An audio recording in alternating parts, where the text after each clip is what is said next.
There were people who were purposefully not invited to Card Party because of things they've done or things in their past, for example. Full Trainer Ryan is a good example. I was made sure of that he would be a good boy. Why did I think like that? I was like ashamed. And I sent them back that email and I heard back and they're like, okay, well, I'll be watching you. and that was it. All right, Pat, before we take this any further, I have a very important question for you. Oh, you're just getting right into it. Okay. Do you like Miltank? I like Miltank. I like him so much. I have a song on Spotify about him. That's how ridiculous it is. Correct answer. Correct answer. You have passed your own test. Dude, I can't tell you how many times, because this Pokemon Miltank has become like a meme of the channel, and now it's like part of the culture of DeepPocketMonster. And there's a song about it now, and I must have signed at least 100 Miltanks at Card Party. But it was so interesting because and it was a lot of kids, I'd say, hey, buddy, like, do you like Miltank? Hoping to get the recall, the answer back, just like I gave you. Yeah. And they were like, yeah, a lot. I like Miltank a lot. And I was like, no, that's not what you're supposed to say. So we're not quite at sort of where I can be on the street and just be like, yo, do you like Miltank? And we're not there yet, but hopefully it'll come. When that song hits #1 on Spotify, I think it'll be time. I gotta change careers. I gotta write songs. I didn't rap that song. I hired somebody to do that, but I wrote that song. I wrote the Card Party song. I've always wanted to write songs. Never thought I would do it for the Pokemon community, but here we are. There we go.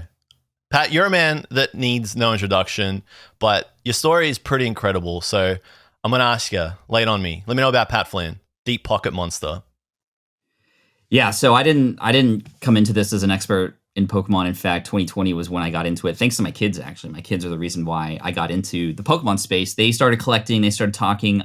I love to do what they're doing. Before that, it was Fortnite. My son was into Fortnite. He and I played together, ton of victory royales. Like, if you want to play me, like, we can chat, we can get on 101 at some point. But where are we dropping, bro? Yeah, dude, privately Tilted Towers, although that doesn't exist anymore. But what happened was, with everything, I love to research it, and I love to go to YouTube to do that. And when I was researching Pokemon to learn more about it, so I could, be even more involved with my kids, that's when I found Rev. That's when I found Real Breaking Nate and all the community members we know. And I just got so obsessed with watching other videos, and especially Rev on Tuesday when he was breaking vintage packs and everything was going crazy, 6,000 people in the room. And I fell in love so much with the community that I ended up becoming a moderator for his channel. And then lo and behold, I heard that he was going to be on, or I was listening to Gary Vaynerchuk. And then I saw PokeRev was a guest on Gary Vaynerchuk's live at one point. And so I reached out to him and I was like, hey, Rev, I follow your channel, saw you on Gary V. And then he was like, dude, Pat Flynn, I used to listen to your podcast back in the day. And I was just like, what? This is insane. He used to do a lot of little side projects as a result of my other business, which is about entrepreneurship. Yep. And that's how we connected. And I became a mod of his channel. And I just continued to fall in love with this culture and this nerd culture. And when I started my channel in 2021, it was never, I'm the expert. It's never, I know what I'm doing. It was more just, I'm just going to dive in and enjoy it with everybody else. And I know filmmaking, I know telling story, and I'm just going to bring that part of my talents to this space, and we'll see what happens. And it's gotten a really good response, and it's pretty cool how I've sort of become, as you and many other people have said now, like the stepdad of the community, which I'll take it. I'll take it. I'll set up the party. I'll put the buffet line out, and I'll just want everybody to have a good time, which is kind of what Card Party was like. But my story before Pokemon goes back to 2008. I was an architect, and I got let go. I got laid off, like many of us in the U.S. did. Yep. And to survive, I built a website to help architects pass an architectural exam, and that took off. I ended up making over $200,000 in a year with that website. And it was something I didn't even know what I was doing at the time. I just kind of was learning as I went. And a whole bunch of people started to ask me, Pat, how did you do that? And so I set up another website called smartpassiveincome.com to just basically share everything about my architecture website, how it was built, what I wish I'd done differently. And in October of 2008, I published a income report. And on this income report, I shared how much money I was making, where it was all coming from, what I wish I'd done differently. And what ended up happening was that started to take off. People were like, whoa, who's this guy doing business and literally sharing everything that he's doing? Like, he's not just walking the walk. He's actually in the middle of building this thing and sharing it with everybody. And that was my first sort of foray into creating content online and realizing that if I'm just fully upfront with everybody, like great things can happen. Yeah. If I, even if I make mistakes, in fact, the mistakes and the failures that I make along the way are actually more interesting and more relatable. And in the world of entrepreneurship and teaching business, that was very different than what people were used to seeing, because many people were saying, hey, I have the secrets to getting rich, but you have to pay money first. And it was all scammy and snake oil salesmen. And here I was just like giving it all away for free and attracting a lot more in return, which was cool. Then that brand ended up becoming a brand that involved a YouTube channel, books, speaking on stage. And, now I have a team of 10 people, and that business still runs. And we have helped tens of thousands of other entrepreneurs start their businesses based on the little things they know about whatever it is that they've experienced that they can now put on a website or on a podcast or on a YouTube channel and share with others. So it's pretty cool, because now the Pokemon thing is completely different. A lot of people think that I took that audience from entrepreneurship and got into Pokemon because of that. But no, I started in the Pokemon space literally from scratch, even with my knowledge. And again, I just took the same approach. Let me pour everything I can into this space. Let me serve first. And I know that whatever's supposed to happen will happen. And it's been an amazing ride, and I've got to meet amazing people like you, and now like following your journey and how open you've been with the TCG and going to Worlds soon. Like, that's awesome. In fact, I was going to bring something to Japan, but I don't think they'll let me. But I have it here for you. I was going to root you on, man. I was going to. I want to be there in the crowd to root you on, and I will be there in Japan.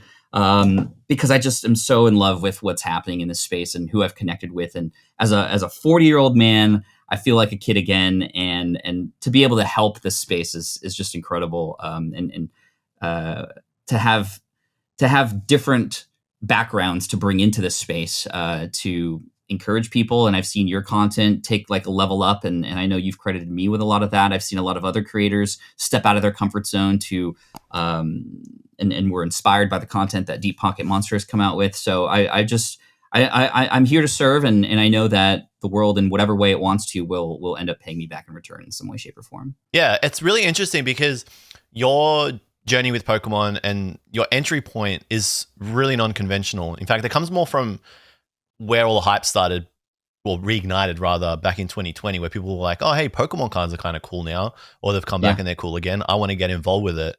But for someone who's become basically like a pillar of the community, it's wild to me that your entry point just comes in from being a fan of like other content creators like Gary Vee, connecting with PokeRev. One of the questions I had here that I was really interested in hearing from you is whether you've actually played a Pokemon game before, or if you've purely come into Pokemon as just that, someone who's caught back the hype bug.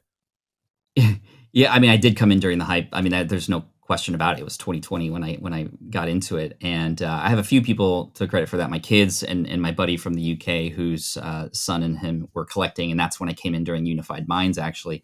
But even before that, like, I was a Magic the Gathering player when I was a kid. So I was playing Magic the Gathering at lunch and with other people at school. And I actually, when Pokemon came out in 1999, I was at Toys R Us. I was working at Toys R Us. Yes, exactly. And what was interesting was I had to come in every Saturday early in the morning to set up tables for all the kids to come in to play Pokemon. And I was just kind of like, oh, look at this kid's game. Like, Magic is so much better. And look at this, like, this artwork is nothing compared to like a Royal Assassin or a Sarah Angel or a Shivan Dragon or anything like that. Your stuff, like, man. That like this is rudimentary, but little did I know that this thing had legs, and it was going to be those kids who were there playing every Saturday are now the adults who are playing with their kids and bringing their kids and who now have money to buy all this stuff and, wish like me that they had collected early and back then. But I played one game with my kids a long time ago when they were little, but it was, they were still too, I thought they were old enough to learn how to play, but it was still a little sort of above their knowledge base. And again, I just kind of put it to the side as a cool thing that was happening in the world that I didn't really want to get involved with. Pokemon Go, I did get involved with that. It was nice. But again, not really obsessed with it.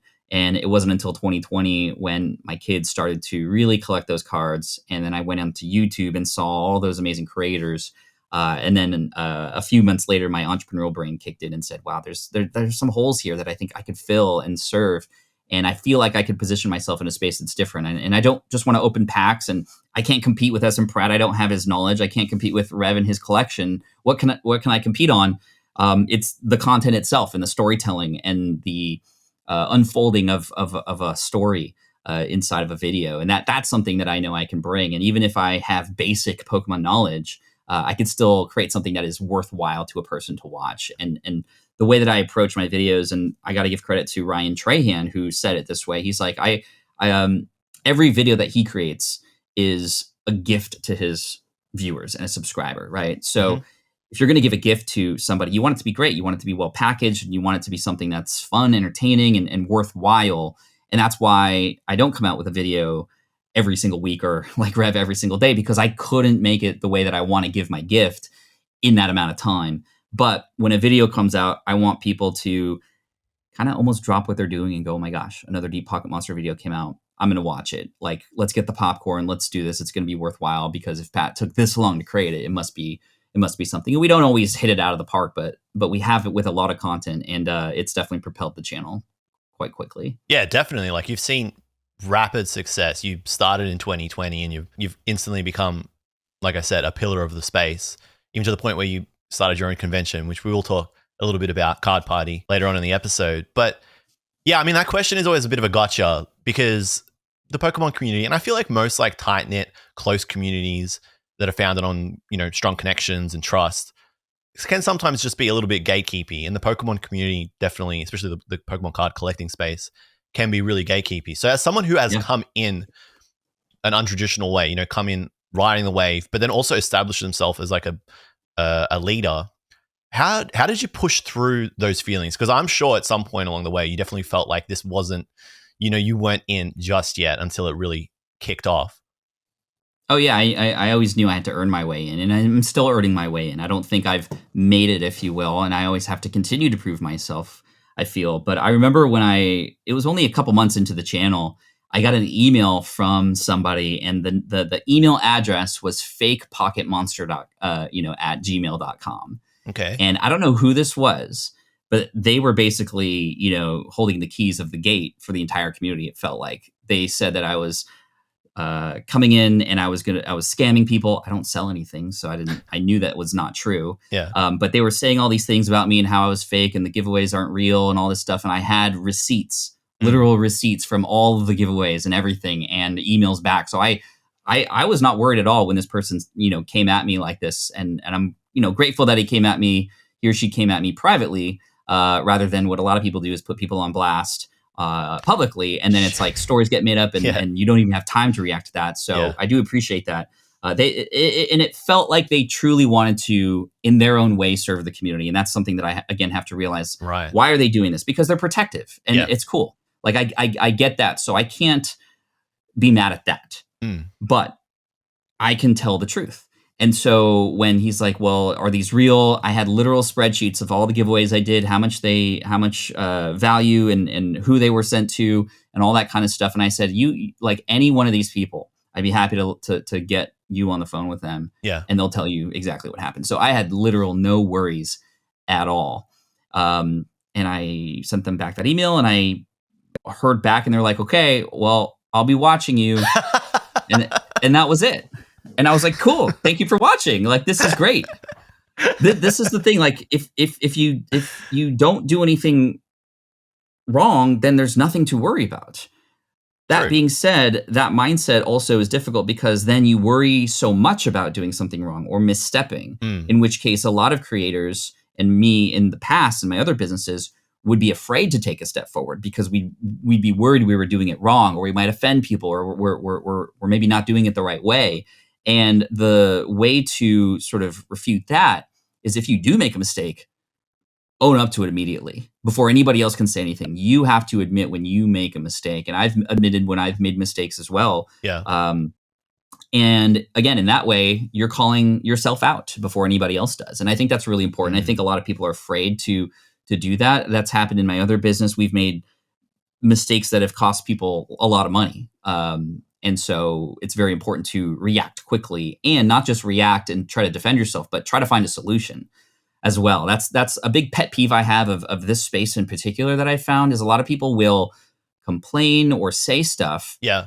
but then they don't have a solution. They're just talking. I want talking plus action, or talking plus a plan. And that maybe is just my old self thinking about it based on my own previous experiences in all kinds of industries and dealing with all kinds of people. Yeah.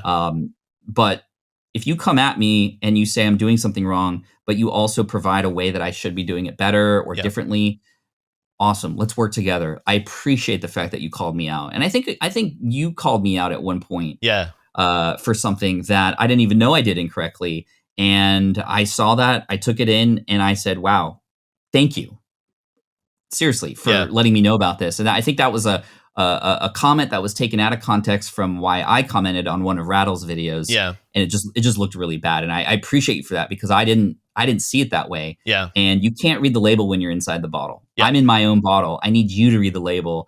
And thank you for reading it respectfully to me. Well, no, actually, thank you for respectfully responding to that, because with all due respect, no, because honestly, that was the moment that, I mean, as a smaller channels in the Pokemon card collecting space really do their best to try and keep the larger channels accountable. Because at some point when your channel grows, it gets to this position where it becomes your livelihood at that point, and you need to treat it as such. And you can't really catch yourself getting your hands dirty, okay, for lack of a better word. But you actually got right on top of that. You reached out to me, and it was at that moment you realized that, DeepPocketMonster, he's a real one, you know? And I mean, that kicked off our relationship and has brought us to the point where you invited me over to California, and we had a wicked time at Card Party. So I like how you hold yourself accountable while you're not explicitly showing that on your channel by saying, I'm doing X, Y, Z. You're a shower rather than a sayer. It's evident in your content that you create. I want to lead by example. My, again, actions will speak louder than my words, and I got to prove myself. Just talking isn't going to do anything. I have to show up. And that also means admitting my mistakes. I'm going to continue to make mistakes, and we all are. And I, as the audience grows, two things can happen. One, the mob can just come at you really quickly. And I understand that, especially in this space. We've seen it before. When other creators have, fallen short on something or misstepped in some way. And it could be very hard on a creator for that to happen. But at the same time, you also have so many eyeballs to help you stay in the lane that you need to stay on, right? Yeah. And again, like I said, it's hard to know as a creator who's growing, especially, and I'm thankful that I've had experience growing other businesses before and being in the spotlight before, because I know how to handle these things and A, not take things personally, B, solve these problems sooner, and C, expect them before they happen. And this way the experience for the audience or attendees or whoever is going to be a little better. But even if I still make a mistake, people are going to be quick to call me out on it if I don't see it first. And I can be grateful for that instead of resentful. But with great power comes great responsibility. I also had, there was a very specific moment in the journey of DeepPocketMonster where we had started out with videos that talked about the prices and buying and selling and this sort of stuff. And a couple of things happened. Number one, my producer, Dan, and Dan, I know he and you have been able to connect, which was really cool. He's a really nice guy. Yeah. He's a really nice guy. I'm very lucky to have him on the team. He and I were talking. We're like, is this what people want? And also, how long will this last? The prices the next day are going to be different than what we're showing on the screen. Is this the kind of content that we want to produce? And there's a space for it, and there's people who are really good at doing that. That we found is not us, and it took a number of trials to figure that out. And so there's a very specific moment where we started to remove those prices and started telling just more story, and beginning to realize that there was a lot more to this space than just the cards and the prices. There's the stories around these cards. There's the people and the community, and that's where we are now. Our most highest performing videos are the ones that you see other community members involved, like people at card shows when I'm trying to complete a set and all this kind of stuff. And it's cool because even though I can't obviously put everybody in the audience in a video, some people in the audience are in the video. And of course that makes them feel really special as an individual. But even if you're on the outside, you see a version of yourself in there. When I interact with a kid at an event, for example, another kid can be like, wow, that's how Pat interacts with a kid. Look at what he did for Andrew. He gave them this Charizard, even though it was a terrible trade. Yeah. And so people can understand that, and hopefully, by leading by example, other people can also, pass that forward. And then also it allows me to connect with more people by having audience members in the videos versus just me talking the whole time. It's actually really funny that you consciously made the decision to remove, talking about prices and the market from your videos, because big creators can inadvertently create waves in the collecting space, and smaller collectors or collectors that are just starting out, or maybe a collector that hasn't gotten that card yet, can find it really frustrating when a card or a product is specifically pumped. But in your case, it's actually quite interesting. And this isn't a diss, by the way, because some of your videos where you are potentially pumping something like the Pokemon card stamp box from Japan with the Pikachu looking back and the Cramorant and the stamps. Yeah. You created like a really cool video, which was very impressive for that period of collecting. I think it was like back in 2021. But relative to the other videos on your channel, it actually kind of flopped. So it did. It's almost like it's like a two-way thing. Like you kind of realize, oh, okay, the prices thing can't really last, but also like this isn't what people come to DeepPocketMonster for. They don't want to see this from me. Exactly. I mean, we had to try it, and we tried our best, and that's what we do as content creators. Was we have a hypothesis. The hypothesis for that particular product was let's create a beautiful documentary style, very visual presentation for this box and the stamps and the cards in it, because I think it deserved it, because it's such a beautiful piece. Yeah. And we hired a person from Fiverr.com to be like that British commentator on those nature videos. Just we went all out, right? And that's what we do. We're like, okay, we have this idea. How do we lean in? How do we really even lean in more on an idea like that? Okay, let's hire a British commentator to like be a nature guy. Let's film it out on the grass and like all this kind of stuff that supported that. That way we give it the best chance to succeed if that's what YouTube and DPM audience members want to see. And it became very clear that that's not what they wanted to see from us. That being said, I'm still happy we produced that video. I'm very proud of that video. And at the same time, like, not every video has to be a banger either. Any next video can be a banger. And if you have a passion project or something in your channel that you just want to create because you want to create it, then I think that's okay. Yeah. But at the same time, and I remember you asking questions similar to this at Card Party when Dan and I were doing our YouTube workshop. At the same time, you also want to pay attention to the data and to what YouTube and your audience is telling you they love from you. But no matter what, I think you have to bring an element of fun and interest and passion into your videos in some way, shape, or form. Because if you are just doing it because that's what everybody wants, but you literally have no way of putting it into fun or passion, then it's not going to feel great to a viewer. Like they're going to read through that. So even if it is something that is a little bit less interesting, if you will, make it interesting. Like, frame it in a way that makes it fun for you to film and interesting, because if it's interesting to you, it's going to be more likely to be interesting to a viewer. And you might hit the mark and you might miss, and that's the beauty of YouTube. It's almost like fishing sometimes. It's like, you put your bait out there and sometimes you get a whopper, and other times the hook comes in and you don't have any bait at all.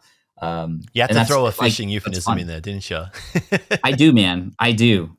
Absolutely. Because I fish all the time. You love your fishing. Has your head ever dropped? Like, have you ever put a video out? And I guess the answer to this is actually quite obvious, because you've persevered and your channel is thriving right now. So I think the answer to this is no, but I would like to know if there is if there's a period in your YouTube career where you dropped your head and you said, damn, maybe this isn't the path for me. Maybe I can't do what I'm trying to achieve here.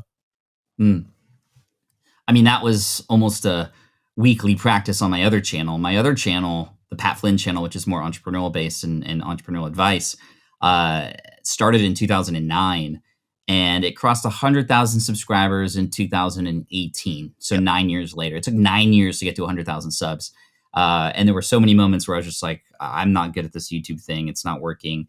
The problem there was I was all over the place. So both YouTube and my audience had no idea really what they were subscribing for. It was just kind of a general entrepreneurial channel. versus this Pokemon channel. It's very clear the style of videos and what you're going to get. Even if it's about different things, you know that the quality is going to be good and storytelling is going to be great. So it's a little bit easier. And then DPM ended up getting to 100,000 subscribers in 11 months and 26 days the first year, which was amazing. But even in the course of DPM, there was a video that I was so excited about. And the way that we often approach videos on DPM is we look to other niches, other YouTubers in completely different spaces who are doing things to see if we can pull any inspiration from them. For example, there was a video we did that if you take a PSA slab and you shake it, you hear the card moving.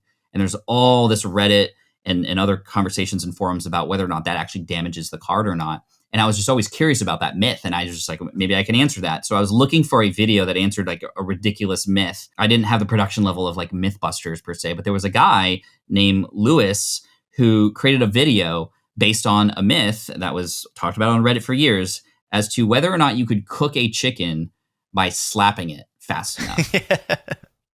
And that video went viral. Like he built a machine to just slap the chicken, and he named the machine the Meat Beater 3000. It was just, he went all in on it, and it was so fascinating. Like I don't care about I was interested. It was curiosity made me click on it, but then his storytelling made me stick on it. Yeah. And so what happened was Dan and I, we saw that video. We're like, maybe we can do the PSA slab thing in the exact same format and sort of acts that Lewis had. And that's exactly what we did, all the way to the time lapse of me building a machine out of Lego to end up shaking a PSA slab. And then at the end, I connected it to like a jackhammer that was at 40,000, revolutions per minute or something. And it totally annihilated the card. But basically the answer was no, you can't on your own in normal circumstances damage the card. So that went well.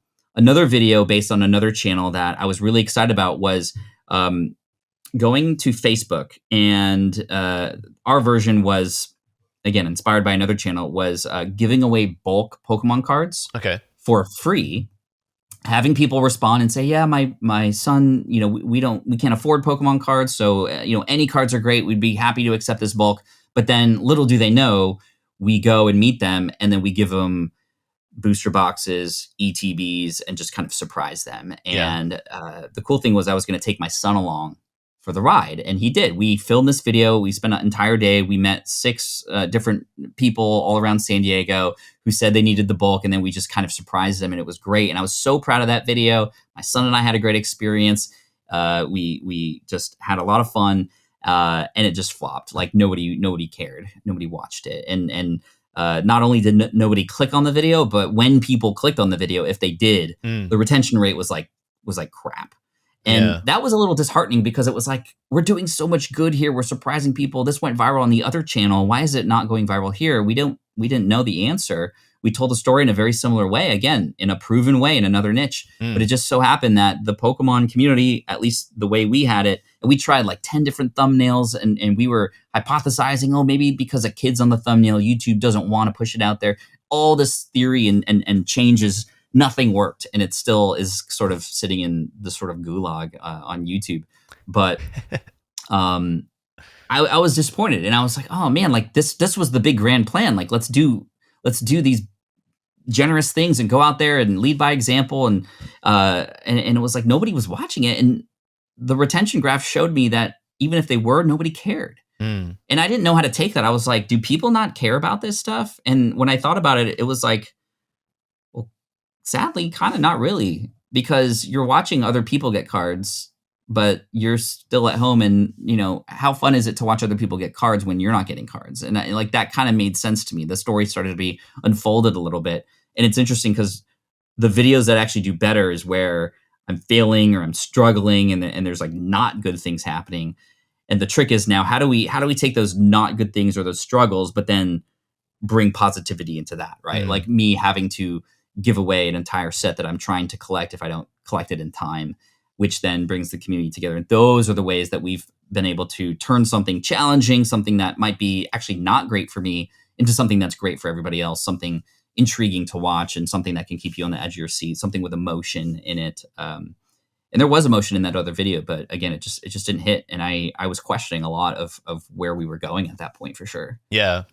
At the risk of sort of breaking the fourth wall here with your audience, because I'm assuming that some of your audience may have found this video and come and watched it, why do you think it is that some ideas like that, where like you're being very altruistic, you're giving back, you're trying to do something great and positive for others, where other people are getting things, don't necessarily hit with the viewer, they don't strike a chord with them? Because I mean, that sounds like a good video to me, and I would watch that. I mean, I didn't even know that video existed. So the Gulag definitely has a strong stranglehold on that video, right? Yeah, yeah. But why do you think there are certain topics or certain themes, narrative themes in the Pokemon space? Why do you think there are certain themes that don't necessarily hit with the audience? I mean, there's honestly several variables that could be at hand, right? Maybe that video was set up to do well, but we didn't hook people well enough in the beginning, right? Maybe the title wasn't right? Which is such a struggle. You're like, what if I just changed the title and everything was different, right? And that's such a struggle. I mean, you know this as a creator. It's like, why do we have to rely so much on something that is just one minor part of the entire whole? Like that changes 50 everything. characters. Seriously, it's really disheartening sometimes, and this is why a lot of our videos now that do well borrow from already provenly successful titles from past, and this way YouTube can connect them together. If people watch video 2 in the series, then they'll be served video 1 and video 3 and video 4 after, because the titles match, the descriptions are similar. And maybe what it takes is another pass. And this is I'm just thinking about this right now. Maybe we can try again. And maybe that video that we do does hit a chord, or there's a story that develops in there that becomes the focus that we didn't even know was the plan. Maybe a person who we end up doing the Facebook thing for, we end up finding out that they have some critical condition that we now enable to have him or her be the hero of the story, and it becomes around them, and the other stories become sort of more secondary, and we keep coming back to that person, and then some big reveal or climax at the end.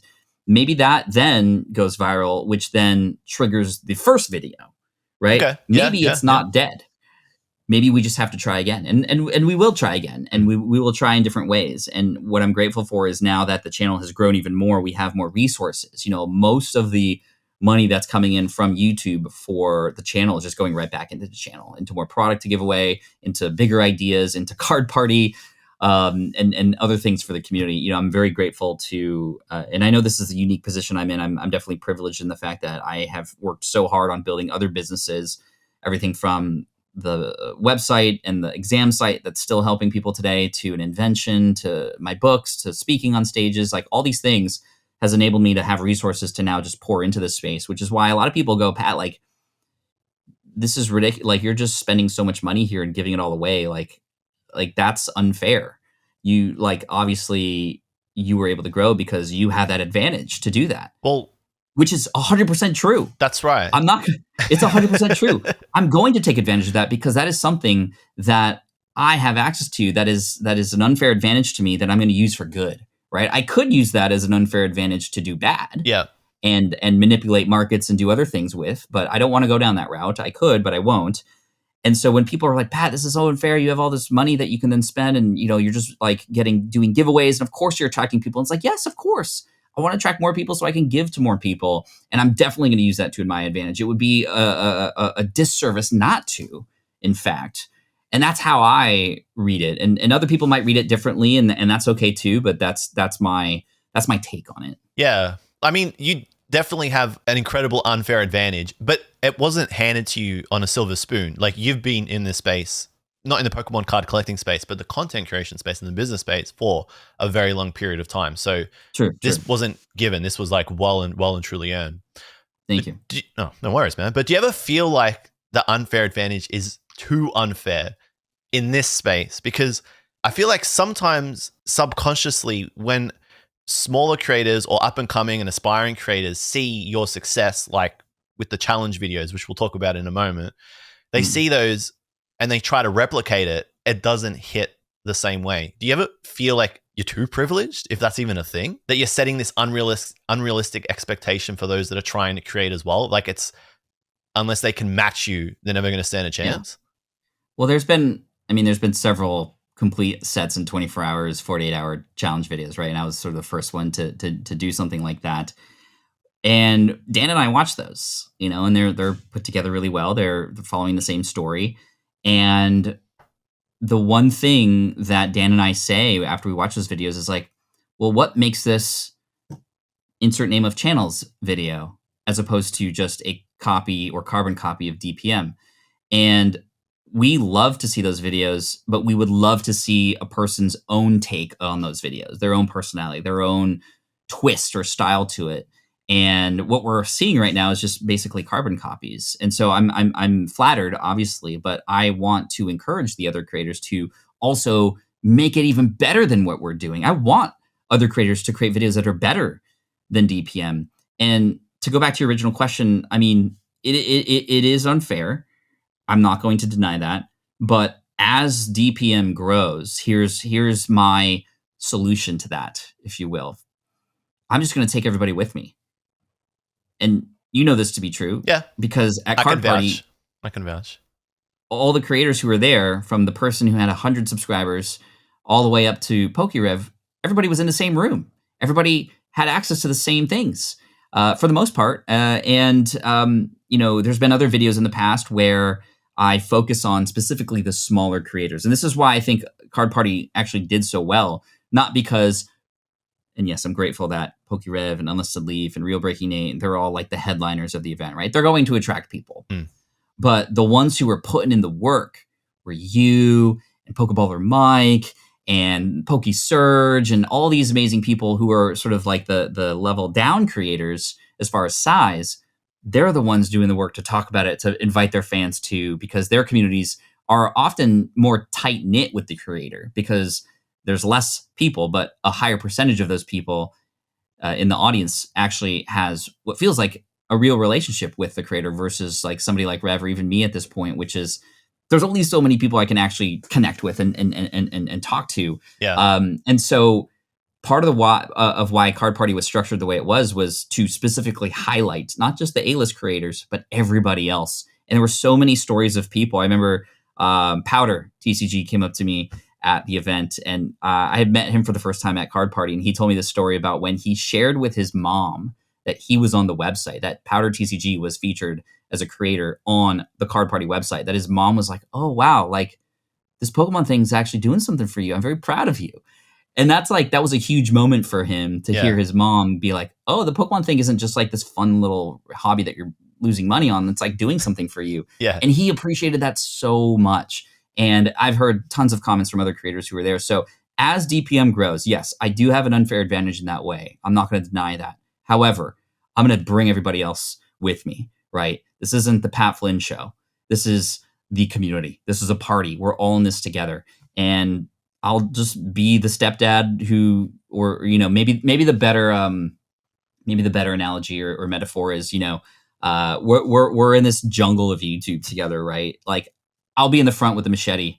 I'm gonna blaze a trail for all of us. You just follow me, and if you find some stuff, like let us know. We're all in this together. And if there's a saber-toothed tiger there, which I think they're extinct now, but if there's one in front of us, like, I'm going to tell you to watch out, and we'll band together and sort of defeat the dragons or whatever. So anyway, I don't know where this. What jungle are we in, man? I don't know. I'm mixing all kinds of things right now, but I hope that analogy makes sense. Like I'll be the one in front to help out, and I want to be there to bring everybody else with me. I don't want to be the person at the top. I want to be at the top with everybody else. Yeah, no, and I think a lot of creators were very grateful, not for the fact that you invited them, more so that you gave them the opportunity, the chance to come to an event like that, to meet all those people, to find their fans. Like, that for me was wild. Like, that was so unexpected. And even to just invite them at the last minute as well. Like, I remember giving you a recommendation for somebody to possibly invite. And then, within a day or two, they're like, hey, I'm going. I'm like, let's go, and then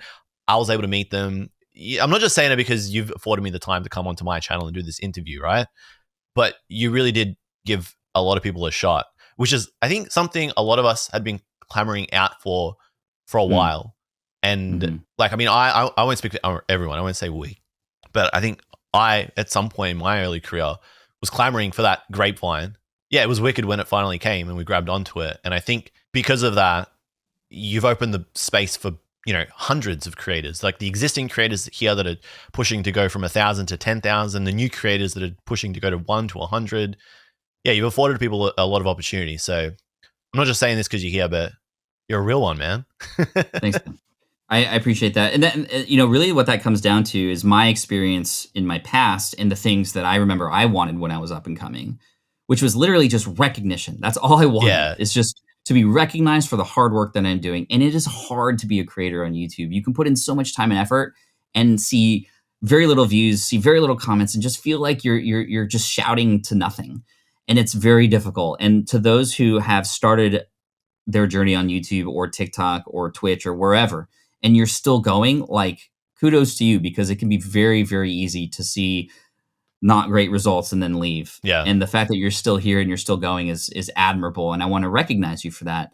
Now, of course, with Card Party Gen 2 coming, there's going to be a ton more creators who want to come. There's going to be a lot more attendees, and we're going to have to create some boundaries and some rules. I mean, we can't have, there's going to be something that needs to happen to be able to continue to manage people and manage creators. But, for me, I still want every creator who's coming to Card Party to be known that they're coming to Card Party and be on the website, whether they're a part of a panel or not. Yeah. And that's the goal for me, because I think, again, human basic need, we just want to be recognized. We want to feel like we belong, and we all do belong here. We have our own special ingredients and experience to bring to this space, I feel. And this is why I think, and my sort of positioning now in the space as a creator is like, I want to have the entire Pokemon creator community be literally the best creator community in existence, meaning all of us are nailing our thumbnails, nailing our titles. Like, every video in the space by every person is worth watching. It's a banger. Yeah. Yeah. Like, and not everyone will, but even if one video was a banger that wasn't going to be a banger because of maybe an inspiration or something that I shared or something that Dan shared, like that one video can change a career, can change a life. Right. So anyway, that's how I feel. That's kind of where I see myself, but I didn't put myself here. You all put me here, and I'm here to represent. And I want you all also to hold me accountable. If you see me veering off to the dark side or doing something, which can happen. I used to have friends in my entrepreneurial space who got very successful very fast. And I'm no longer friends with them. They changed because the money changed them, Right. The fame changed them, and they didn't even realize. They actually came back to me years later to apologize, because they were like, we don't even know what happened. We just were going along with everything, and we changed, who we are. And they apologized because I told them I don't want to be friends with you anymore, because they weren't the same people. So if any of you see me going down a direction that I shouldn't, I want you to call me out. And I think that that's going to help me better help all of you, and we can have this mutually beneficial relationship. And again, it's like a soccer team or a football team. It's like, I'll be the team captain, but we're all going to score goals together. We're going to win together. We're going to lose together. I just wear the C on my shoulder, but I mean, you might step up to make a winning goal, and we're gonna celebrate you for that. Yeah. And we're in it together. On the topic of bangers and hitting them, you found a lot of success in the last 6 to 12 months with the challenge videos, which, like we were talking about a little bit earlier, inspired a lot of people. At what point did you realize that you'd found the winning formula? Beyond just, this video got a lot of views. And did it become was the drive to make another style video like that to generate more views? Or did it come from a place of really, like, truly being passionate and enjoying what you'd created?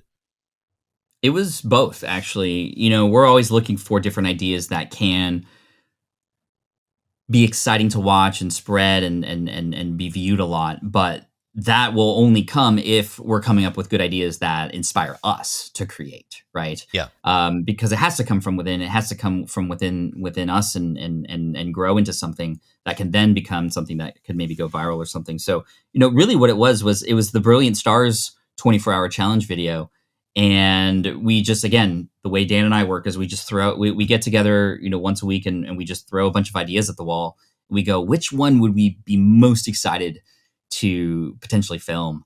And, completing a set in 24 hours, we picked up a fairly recent set, and we're just like, okay, like, let's just see what happens. And with that kind of video, you can't script it, and you don't know exactly what's going to happen, but that's part of the fun. Yeah. And so as a result, even before it was published, while I was filming it, I knew that this was going to be a banger because it was so much fun to film. And I was having like anxiety, like real anxiety in the challenge.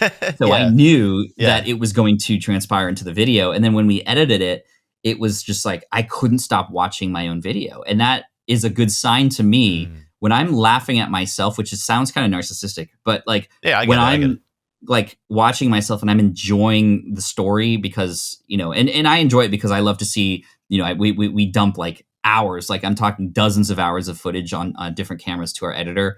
And I'm excited to see what they come back with and how they put that together. So shout out to Dan and also Zach on my team for, you know, taking all of that and turning it into something. But I'm also helping to script it after the fact and creating some elements of story, creating open loops. An open loop is something that you might say that's not, you know, closed or figured out yet, but I open that loop and it leaves a person hanging a little bit, and then I end up closing it later. So like determining where those end up in the story that was filmed is a fun challenge. And after 150 hours of filming plus editing plus re-editing and all that kind of stuff, we end up with a story that's, you know, potentially worth watching. And when that dropped and we saw, you know, hundreds of thousands of views in the first day, we just knew. And then we saw the retention mark, which was like way more than we were used to, you know, as far as like 65 to 70% of people who started that video got to the end, and it's like 15 minutes retention. It's just like, okay, YouTube, please look at the signs are there. Yeah.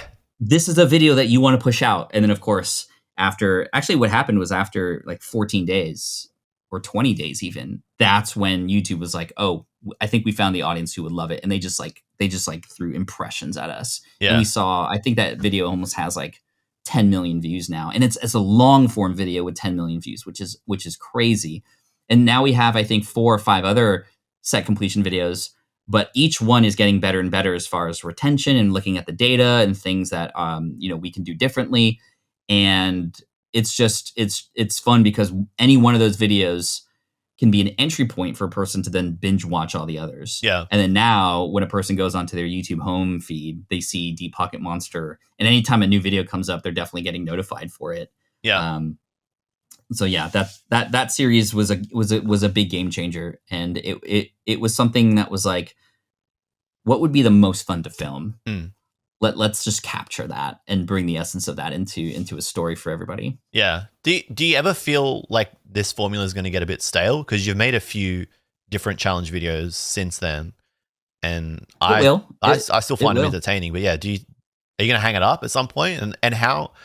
I guess when you get to that crossroad, like it's kind of difficult for me to ask you this. What's the next idea? But like, what's the next idea? Do you think you're going to be able to find it? Because it's really difficult 100%. To strike that success on YouTube. I think that the success of that series, also, by the way, if you're a creator and you nail a video like that, do more of it. Like that's a huge strategy for just amplifying your growth. That one video did well. We were like, okay, what's the next set? We got to do it. Yeah. But you're right. Over time, it's going to become. We're trying to not make it formulaic, and thankfully, because the community's involved and the locations change, it is not seen as formulaic. Yeah. Versus like if I was just trying to complete a set at home on TCG Player, it would, you know, be very similar with each video. So the different characters that come into play, that's become an important thing that has lended itself to more interest. Even though I'm completing a set, it's actually not about the set completion anymore. It's about the people I meet along the way and who's making it interesting or who's going out of their way, like Alexis in my Crown Zenith video, girl from a recent event I went to, who just literally took it upon herself to find all the cards I needed. Like would always just come back out of nowhere and be like, hey Pat, I have another card for you. And it was just like, oh my gosh. So I was like, okay, we got to focus on Alexis in our edit. Yeah. So those characters help keep it fresh despite the idea being the same. But over time, it will have to evolve. There is an idea that I have in my head as I go to Japan, which is let's do a set completion video in Japan, only speaking Japanese. So now I'm adding like a twist to it. Jeez. I don't speak Japanese, by the way, so that's going to be a little challenging. And so that adds an element of interest there, especially for people who are used to seeing it one way. Now it's a little bit different. Now there's curiosity. There was an idea to do it where I like do it without ever speaking. I can't talk in the entire video. You'll hear my voiceover, but when I'm interacting with people, I can't talk. So what would that be like? Are we going to do that? I don't know, but it's just an idea. And these ideas, there's a million bad ones, but it just takes that one good one in there to go, oh yeah, we got to try that and let's do it. So yeah, I think that we have other ideas. We have a video that we've been working on for 6 months. Actually, we started it, we scrapped it, we started it again, we scrapped it, and there's a little bit of a tension that I have with this video because of not just like what we're putting into it and how much money is being spent on it, but my standards have gotten much higher as these videos have become more and more bangers over time. It's like, this is not banger enough. And I have to remember that it's going to be a nothing if it never gets produced, right? Like, it has to get out there. So I might have to sacrifice what I think would make it perfect to get it 80% there, knowing that the idea and the drive of the story is still going to bring people along for an amazing ride. This happened in my other brand. I started to do really well with my videos on my Pat Flynn channel. And then every video had to be better than the last. And if it wasn't, I scrapped it. And I actually filmed 5 or 6 videos that I was like, this isn't good enough. And what was funny was 3 years later, I saw those in my archive and I was like, well, I'm just going to publish them anyway, because I haven't been publishing consistently. So I'm just going to publish them anyway. And of course, those all go viral. Like all those videos, hit a mark or a search term that just, and I'm just like, what was I worried about? I get so in my own head sometimes with the quality that I have to remember to sort of, back away a little bit and just let things happen. I'm glad you said that. I'm going to write that down because I'm literally going through that in this very moment. Yeah. Every creator goes through that. And so, you kind of have to graduate from that. And what got you here won't get you there. You have to try new things and experiment. And that's going to take some boldness, and that risk can come with great reward. Yeah, for sure. The Pokemon card collecting community is very YouTube centric. So if you're collecting Pokemon cards, there's a very high chance that you're watching a content creator that also collects Pokemon cards or talks about what you should invest in or what you should get into your collection, right? So with that comes factions. You've got breakers, you've got investors, you've got people that just make videos for fun. Being so high up at the top, and I know we've spoken about how you bring everyone with you and you're very involved, and you are, but being so high at the top, do you see those factions, and do you have your own thoughts and opinions about them that maybe you don't necessarily share on the main DPM channel? Yeah, I mean, I don't share those thoughts on the channel. I do talk about those things with other creators when I'm in person with them, and we just kind of jam on it. So I'm excited to chat about this a little bit. I do see those things, and it's just very interesting. And I watch a lot of other channels to learn more about the market and the manipulation and a lot of these other things. I'm very grateful that there's a lot of channels who do focus on those things and do talk about those things and have open conversations with their audience and other people, because that fills me in. I'm not actively looking for those things outside of the YouTube channels that talk about them, like yours and everybody from SM Pratt to Opossum Bud to Alpha Investments. He often talks about Pokemon, and it's interesting. And then you got Danny Phantom, who's talking to more of the LGS owners and the market things that are happening there. And he's doing a really good job lately, especially with the market prices. And he just has access to a lot of data, especially from the creator or sort of distribution side of things. So it's interesting. I see these different places, and I feel that, I don't think of any of them as like better or worse. It's just they're there, and that's their respective positions in the space, right? If you look at the Pokemon community, it would be really interesting to have somebody sort of formulate a map, like an actual map of Pokemon creator land. It's like a multiverse. Yeah, exactly. And so like we have, the investors over here, and of course there's like the island over here that full of the scalpers and manipulators, and they're all doing their own thing over there, and they're trying to send things to the mainland to ruffle feathers here, and then take back their treasures and kind of drink rum all day or whatever.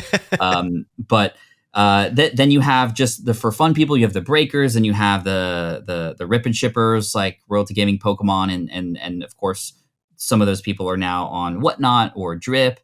So there's these different communities and communities within the community.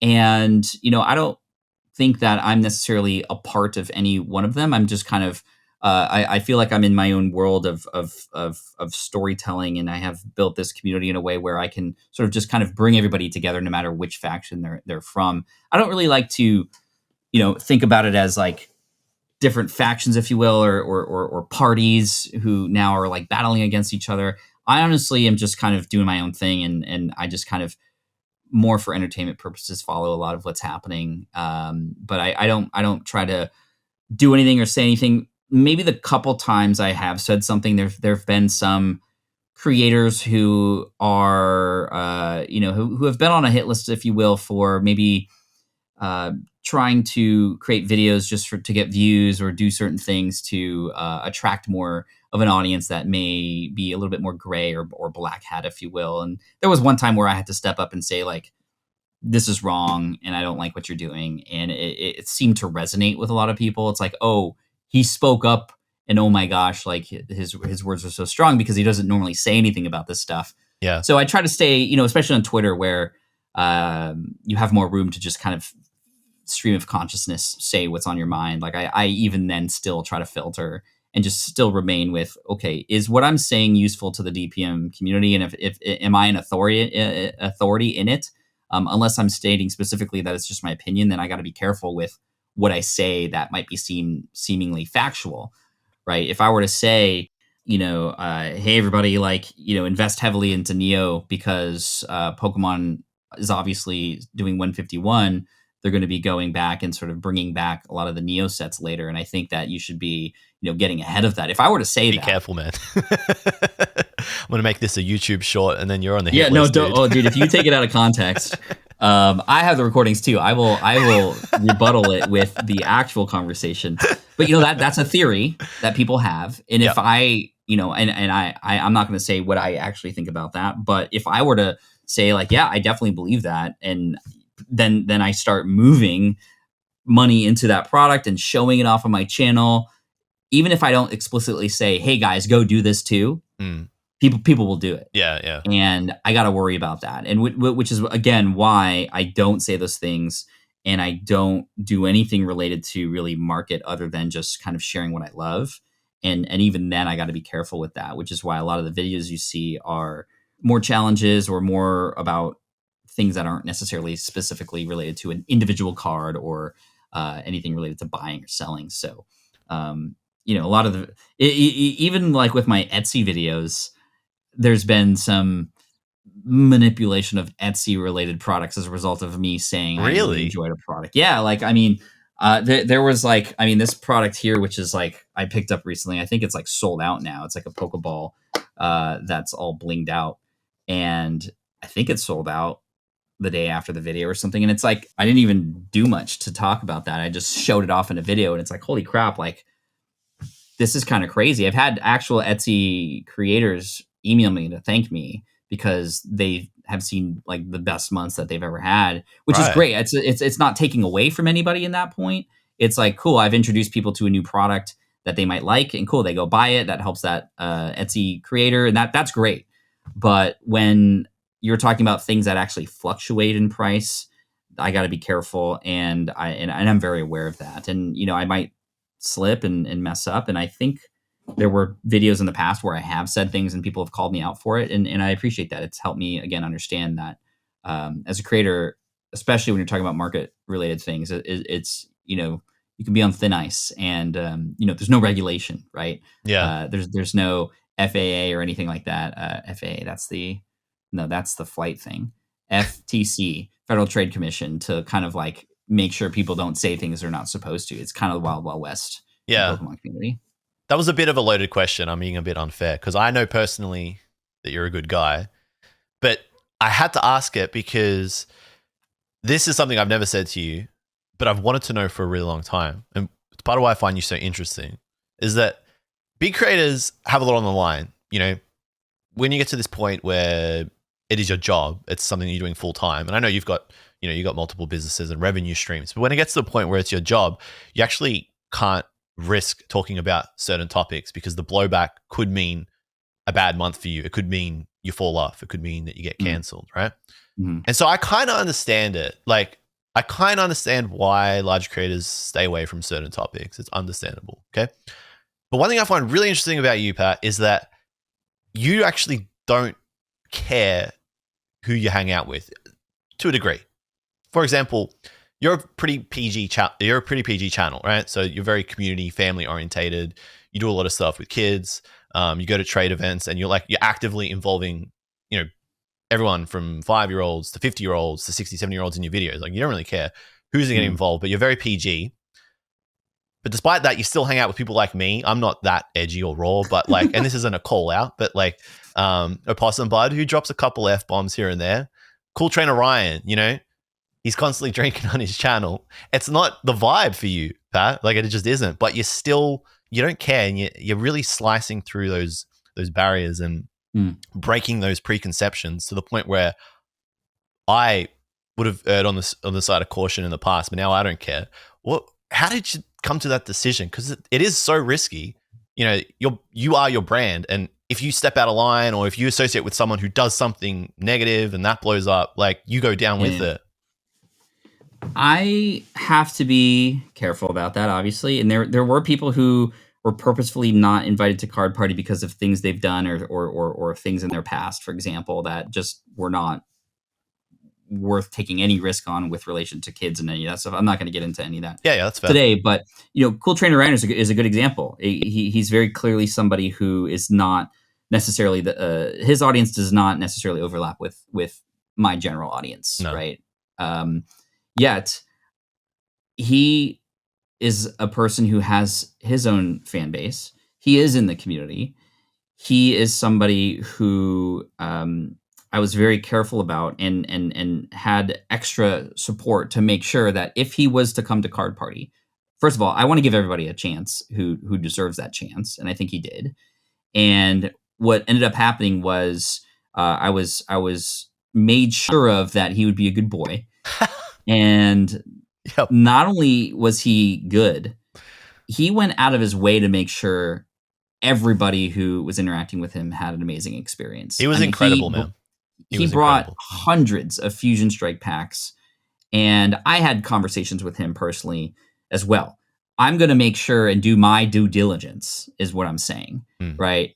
And even though he drinks on his channel and all that kind of stuff, if a person says, Pat, I can't associate with you because you are friends with Ryan and he drinks on his channel, all I can say is, well, I'm sorry you feel that way. Yeah. I like the guy. I think that he has a lot of value to add to the community for certain members of the community who prefer his style over mine. And there's something there. And if you're not in it, I still want to be friends with you. And if you don't like me because of that, I understand. But I still want to be friends with you. Do you still want to be friends? Yeah. Right. That's kind of the conversation that I kind of will have with a person who might say that. Now, there could be a person who is clearly somebody who I shouldn't invite.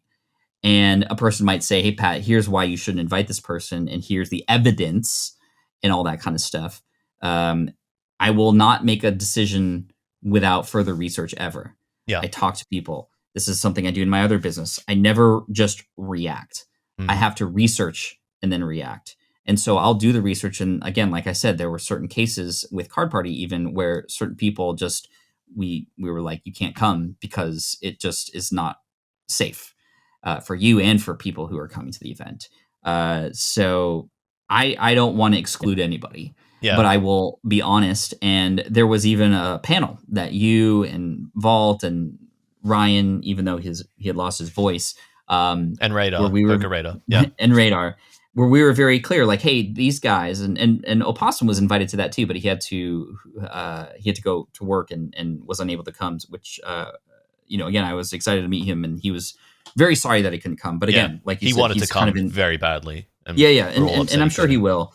But he's also, he's serving, and just like, we got to respect that for sure.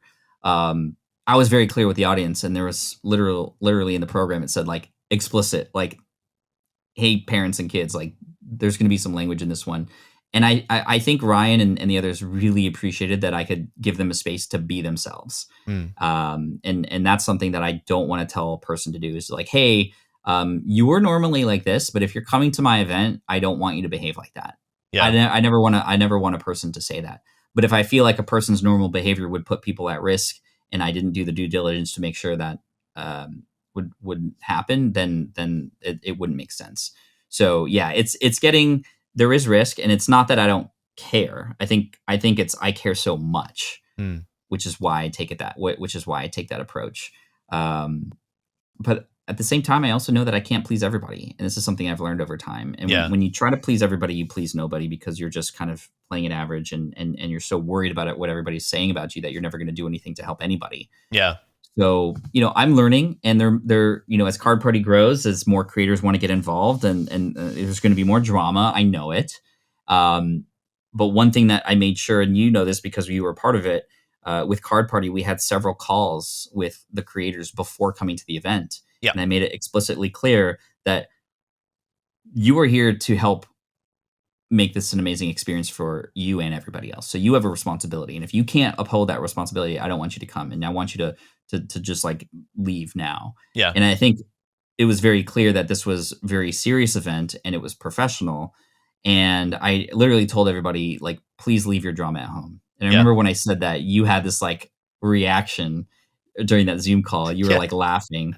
Why did that make you laugh when I said that? Because, and I was kicking myself after Card Party, like, to be frank with you. No, like, I was kind of beating myself up a little bit, and I think I deserved it because I'm semi-embarrassed. Like, I'm an adult, dude, and I made mistakes internally that I was like, why? Like, why did I think like that? I was like ashamed to be like so judgmental before even getting to an event to meet somebody, right? And I laughed because I was like, there's no way this goes the way Pat is planning. Like, there's no way he's going to, as in like, there's no way you're going to be able to contain the egos and the drama, because like, it's going to be in the same room. Like, this is the first time you're getting like all these Pokemon card content creators in one space. There have been a lot of tensions between 2020 to 2023, right? I'm like, there's no way. Like, he's dreaming, right? A lot of people said that to me, actually. You're not the only one. Yeah, right? I don't think it was unreasonable, but I should have, if I truly respected you and your vision, which I do because I came, then I should have known that you were going to be able to pull it off. And so it was after the event that I was like, I was embarrassed that I thought you weren't going to be able to do it. And the people that I thought were going to cause that tension were actually the most incredible people at the event. It was like a, it was, it's kind of cringe, but it was like a self-reflection sort of thing. Because Ryan, right, he's so divisive in this space because of just Ryan. Like, he's an enigma. I call him an enigma, right? And he went above and beyond. He doesn't know me. He does not know me at all, or didn't know me. But he went so far to just like accommodate me, to push me, to help me. Like, it was him that was like, hey, you should lead the panel. Like, you're the guy that can do it. And I was like, oh, geez, all right. I got there, and, he was who he is. He's not like he's a kiss ass or anything, but he was just like so nice. He is such a heartful guy. Has a really big heart. And yeah, he's opinionated, and he has his stances on certain people and certain things, and he thinks certain ways, and he says certain stuff. But it was after the event, and I was like, yeah, okay, despite all that, he is a genuinely good person. And so, yeah, I wanted to ask you that, why do you just push past that and associate yourself with anybody, regardless of what they do? Because I just really respected it. And it's because of you and the way that you do that, yeah, I was able to then open my mind. I was a little bit ashamed that I didn't, but I'm glad I did, because now I just see people in the world differently. It was an incredible part of Card Party I wasn't expecting. And the people who perhaps had beef with each other weren't like, we'll put it aside, let's be friends and hug it out the whole time. But they were respectful, right? Yeah. For the sake of the event, for the community. And that was the positioning of this whole thing, was like, this is for all of us. Don't F it up. Yeah. And here's the thing. I knew, and I didn't say this explicitly, but I knew that if any one creator did something that would cause a stir or cause drama, guess what? Every other creator is there and is filming. Yeah. They were all able 4K. to hold each other accountable, because they knew that if one person was going to start something perhaps or get out of line, that it would probably be known to everybody else who wasn't at Card Party eventually. Yeah. And that was maybe a little bit risky on my part to rely on that. But I know how people behave and how people work, especially creators. I knew that every creator wanted to show up and show up in their best form. Yeah. And that does not include coming to stir any drama or anything like that. And there have been some cases where, I know that some people who maybe, and you kind of alluded to this, just maybe didn't get along well or believe something about somebody, but then, their minds have changed around that as a result of just seeing them in person. Something magical happens when you get with people in person. And this is the whole reason why Card Party exists. And yes, there's events that already exist that bring collectors together, but not an event like this. And I wanted to bring the best of what I've learned in my past, going to events, putting on my own events to bring the entrepreneurial community together in a very organized fashion, in a very structured kind of way. I didn't want to just have a big room with vendors. Yeah. That was just one part of this larger whole. But I knew that if I could structure it in a way that I loved about the business stuff that I do, but bring the fun and elements of Pokemon into it and the culture and the nerdiness, that it would be something special. Yeah. And that was probably the coolest thing that happened, was everybody literally had no idea what was going to happen there or what to expect, but everybody was blown away by it. And I got comments from people like Gem and Pokemon. I mean, he could not stop talking about how, despite him going to dozens of events every year, that this was the best Pokemon event that he's ever been to, and that he's had the most fun at it. And people already buying tickets to next year without even knowing where or when it's happening. Like, that says a lot. Yeah. And so we definitely succeeded. We didn't make it perfect.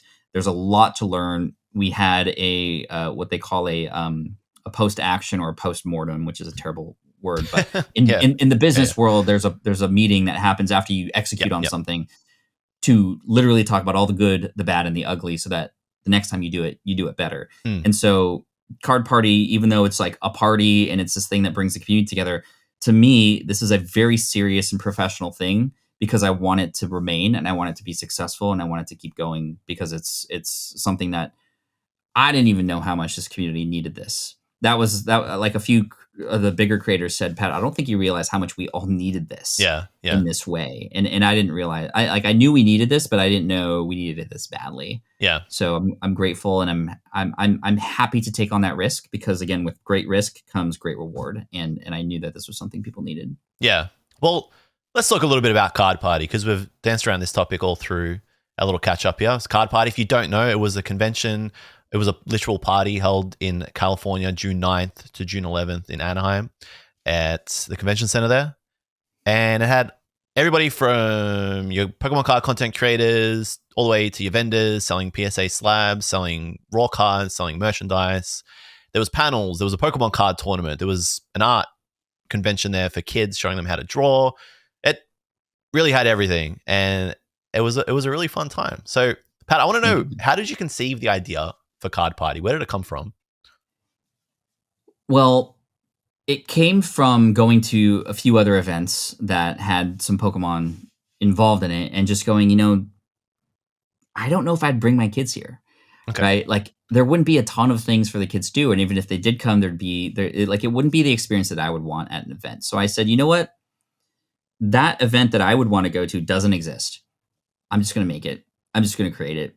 Let's do it. And I'm grateful that I connected with this team that has a ton of experience that I've worked with in the past creating business events. And we got together and I said, I want to create the most fun event that the Pokemon community has ever seen. And so we started defining, well, what does that mean? Well, that means the creators there that everybody watches are there. And they're not just behind a red velvet rope that you have to stand in line for to then get a $50 autograph from. They're literally there. Yeah. And in amongst the crowd. Can you do that? Is that possible? Would they even want that? What's the benefit to the creator? Well, the benefit to the creator is they get to meet their fans for the first time. They get to see the people who are watching their videos. They get recognition that they may have not ever gotten before, especially for the lower level, up and coming creators. Yeah. They get to meet each other. And I know that's something that you and several other people said, that this was great because it became like a family reunion. People that you've befriended online, now you get to meet each other and hang out in person. Yeah. So, okay, good. There's benefit for the creator as well. What would be great for for parents who come, right? Because that's a large part of my target audience is parents and their kids watching together. Well, okay, well, we need activities for the kids to do so that the parents can, have something for the kids to like just keep their mind busy. So what can we have? Okay, we need a space for the kids to come and do arts and crafts. Has that ever been done before? No. Well, who does arts and crafts? Well, a lot of teachers do. Okay, let's talk to some teachers. Yeah. Let's see what they would put in a situation like this. Cool. Let's get all the art material. Let's get a place to put up your artwork so it becomes a gallery for people, not just for the kids, but for everybody else in the room to see, which is perfect because the art is a very underserved part of the community and an underappreciated part of the community. So cool, let's focus on that. Let's think big. Okay, can we get a Rita? Let's bring a Rita in and have him run a workshop. Like, how amazing would that be? No, we can't get a Rita. No. Okay.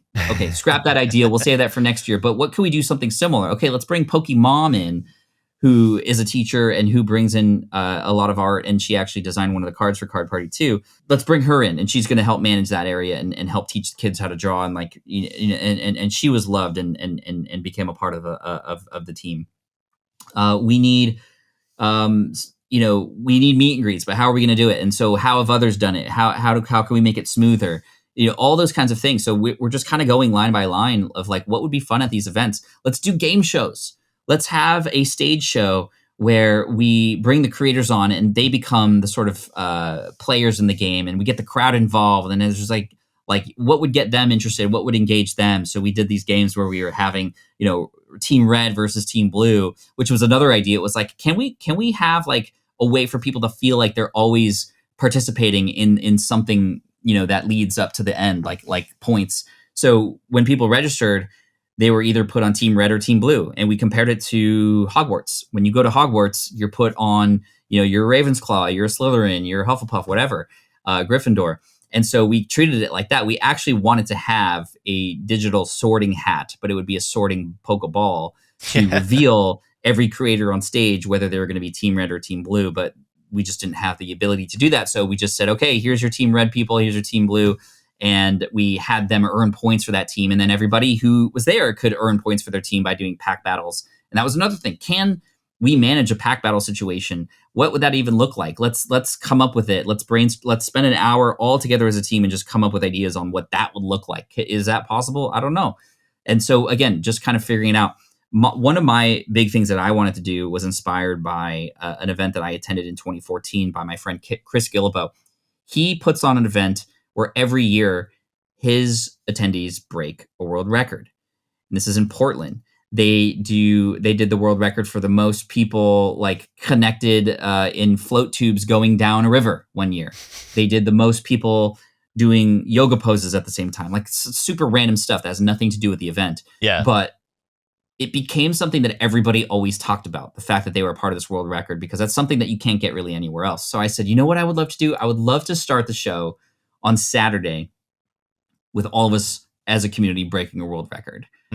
What would that look like? How do we do it? I don't know. World record, GuinnessWorldRecord.com. Let's see. Oh my God, it costs $21,000 to do this as a group. Is that worth it?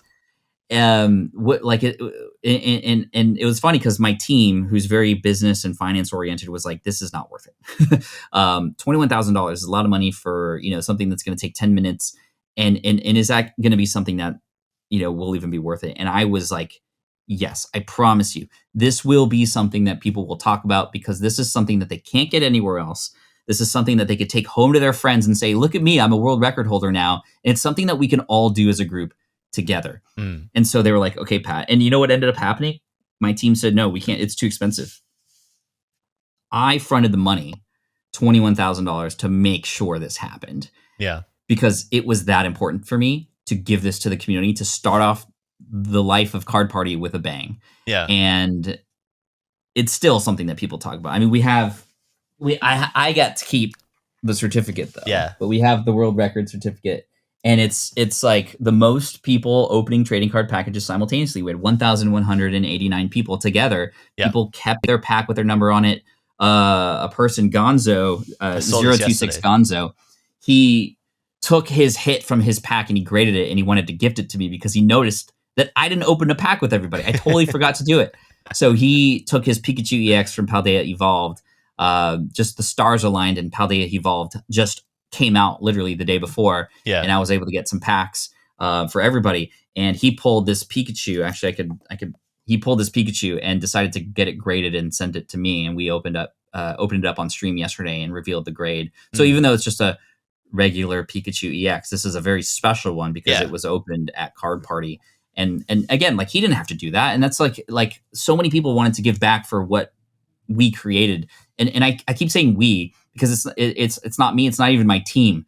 The creators, you made this event so special for everybody. I mean, Danny Phantom was trading on the floor with kids for 4 hours straight.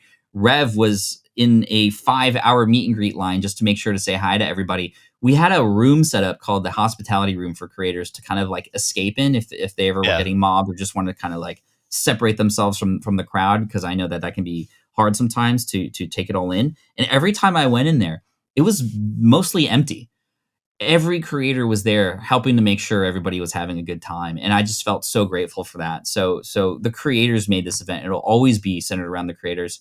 After the event, my team and I were like, we need what's called values. We need mission statements in our brand that we will always uphold, no matter how big Card Party gets or how many we have per year or whatever. We always have to have these things be true. What are those things? We have to have the creators be the hero of the story, from big to small. That's always going to be a part of it. We always have to have the ability for people to feel safe to just like literally get on the ground and trade, because trades happen organically and to see like that happen on the floor. So guess what?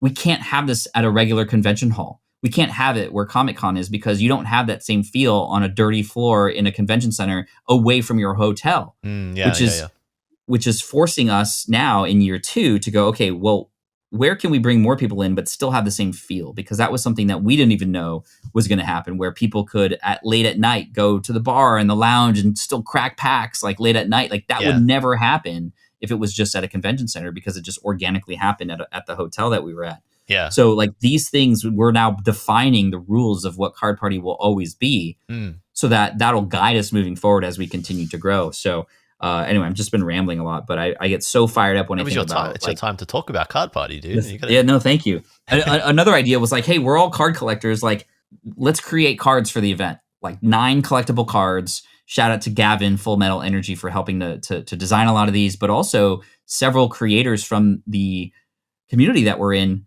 I reached out to them and asked them to create some artwork for these cards too. So I'm just grateful for Control Alt Bob, and to Pokemon, and to Pokemon Breaks over in, I think she's in Australia as well. Yeah. Right? When that was so cool, because when Pokemon and Pokemon Breaks Kim, when her cards were shown on the screen, I was like, your cards, they're so awesome. I was like messaging them on Insta. I don't think Mom had gotten there, and Kim was back home in AU. But yeah, that was wicked. Yeah. It was really cool. It was so fun. And what ended up happening was people were obsessed to collect all those cards. I didn't, looking back, I'm like, oh, well, that makes sense now. But we had those things designed. They actually all came in 2 days before the event. So we barely got them in on time. So you got one as an attendee. Yeah. You got one if you were a VIP. You got one if you were a creator. You got one if you did the trick shot. You got one if you won a pack battle. Yep. You got one if you did a trick shot at the trick shots shooting gallery. And all these things. There were 9 to collect. Actually, there were 10. There was a secret rare that you could get if you hit the gong at the trick shot area where we were flicking energy cards. If you hit the gong, we didn't tell anybody, but if you got the gong, the person was going to give you the secret rare. And what ended up happening was that word started to spread that the secret rare existed, and people were like, "How did you get that? Oh, I think it's the gong. Let's try it." And then it was a fun little Easter egg in the event. But we had so many people come up to us after and say, "Which one am I missing? I don't even know what's available. Like, please." Like, and we had nothing that showed like, "Oh, well, here's all of them that you can collect." Because again, we just didn't think that far. So next year, we're likely going to have more cards. We want to feature more artists from the community on those cards. And we want to have like a booklet or something that's like, similar to what you get in the ETB. Yeah, exactly. That'll help you also. Like part of the idea of those cards was it forces a person to go into the different areas to see and explore. Yeah. So that's cool because it almost can be sort of combined with a map of the space. That was another thing that we learned was like, we need clearer understanding of what's available where and when at the event. Yeah. because it was kind of just like, I just basically said on stage after the main keynotes each day, I was just like, go out there, explore, go find, like, just go. Yeah. Because there was a ton to do, but so much that people didn't even know what they were missing. So we'll do better next year for sure. But again, just the overall consensus and the amazing feedback we're getting and the videos that creators like yourself are creating and publishing, it's cool. The other part of this was I knew that this was going to be a challenge for sponsors to get behind for year one, because it wasn't a 10,000 person event at a large convention center. This was very different.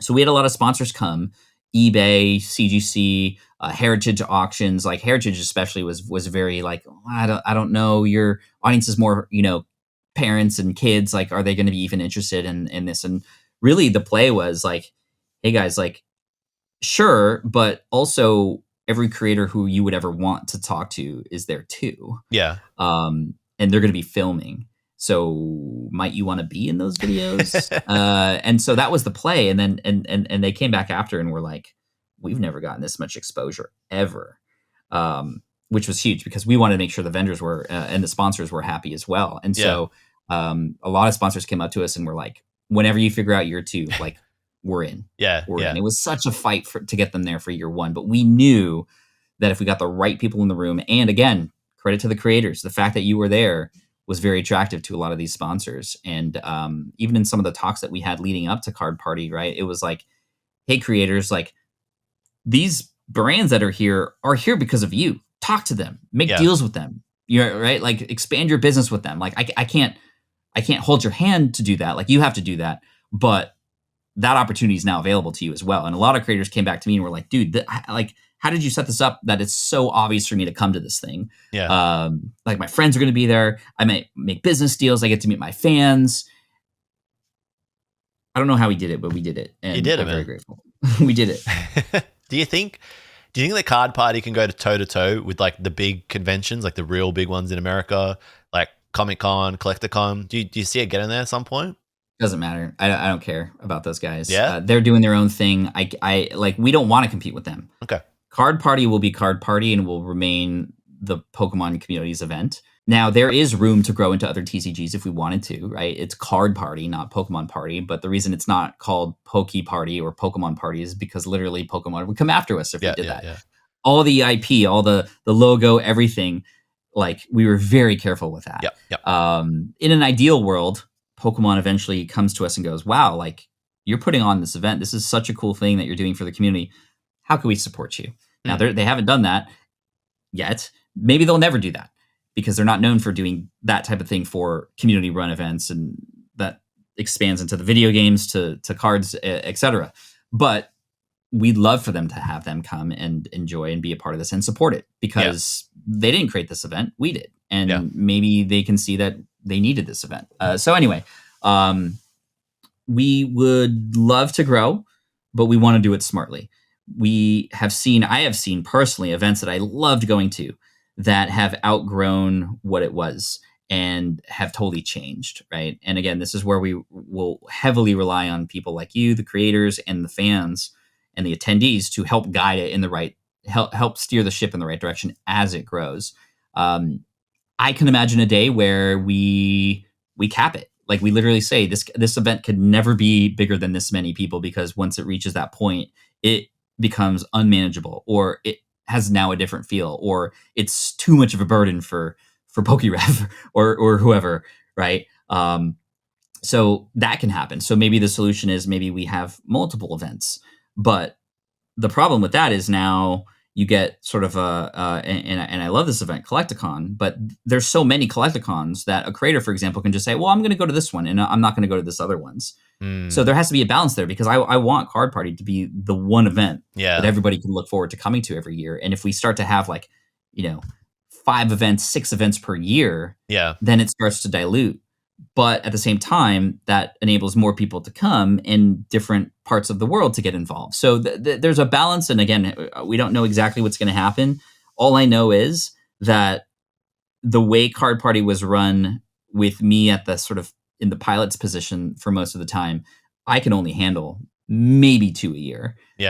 At the extent at which I put myself into it, because I was I was running on 4 hours of sleep the entire weekend. I was working on slides 2 minutes up until before I had to go on stage. Yeah. And all that kind of stuff. So maybe it'll get to the point where, I mean, maybe I'm just kind of brainstorming here. Maybe there's one somewhere else where some other creator is the pilot and I'm the guest, right? It's not my show. It's our show. Yeah. But for the first year, at least maybe the first couple, it's definitely going to be me in the driver's seat to make sure that the trajectory is right. Yeah. And then it's just going at that point. Are you able to let us in on some preliminary plans for Gen 2? Because I know that's kind of the name of it. And I like it. Card Party Gen 2. It's got a vibe. It's got a nice ring to it. Gen 2, it was going to be second edition, but that's not how we talk about it in Pokemon, right? It's first edition, and we have Gen 2. Yeah. We might have now, Team Gold versus Team Silver, to go along with the story. We'll see, but that's likely going to be in consideration. More cards to collect, better organization of those things, same kind of feel.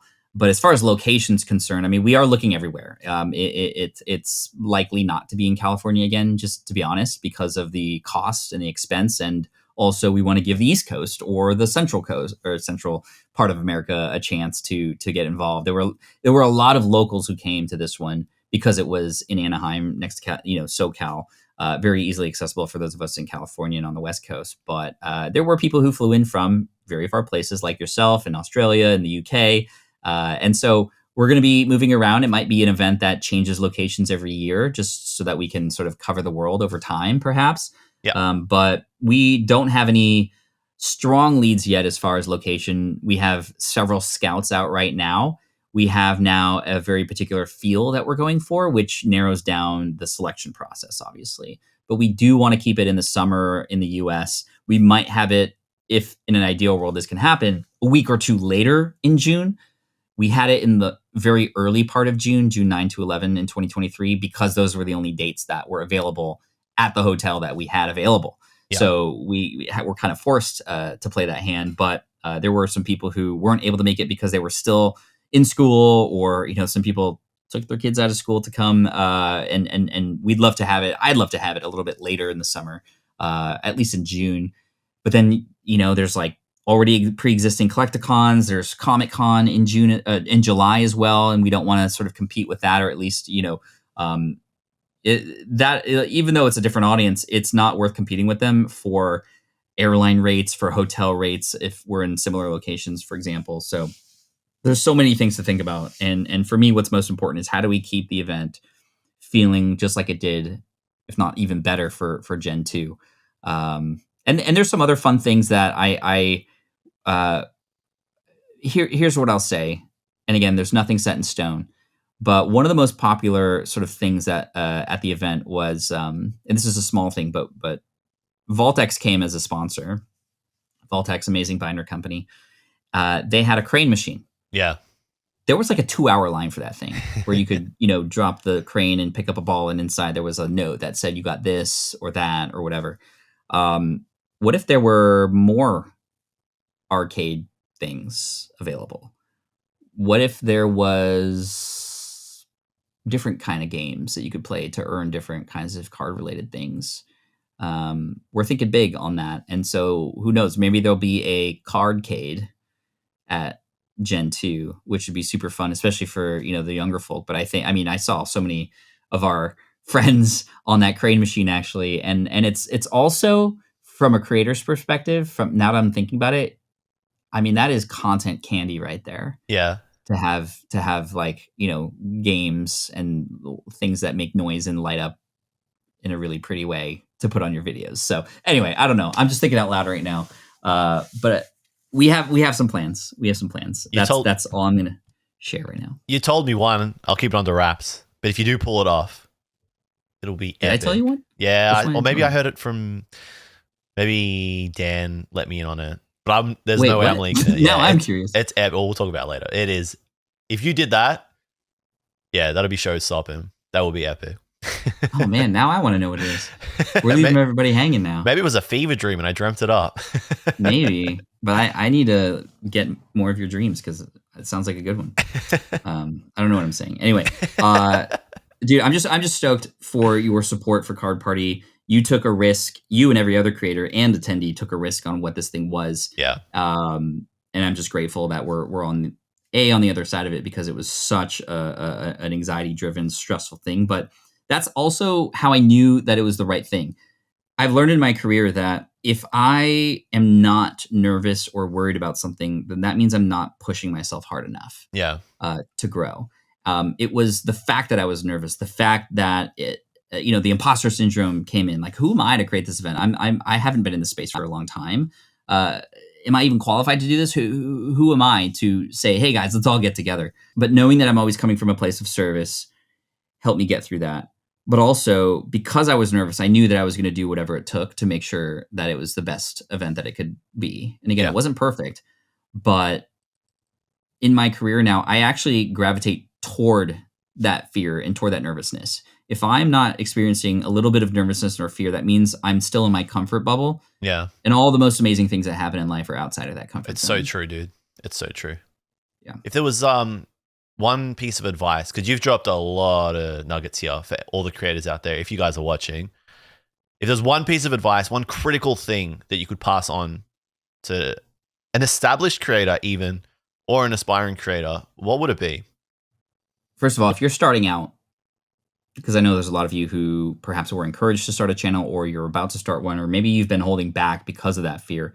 The truth is, you got to be a disaster before you become the master. You have to put your content out there to learn how to fail and get better. I had an interview on my other podcast with Marques Brownlee, MKBHD. He came on my show.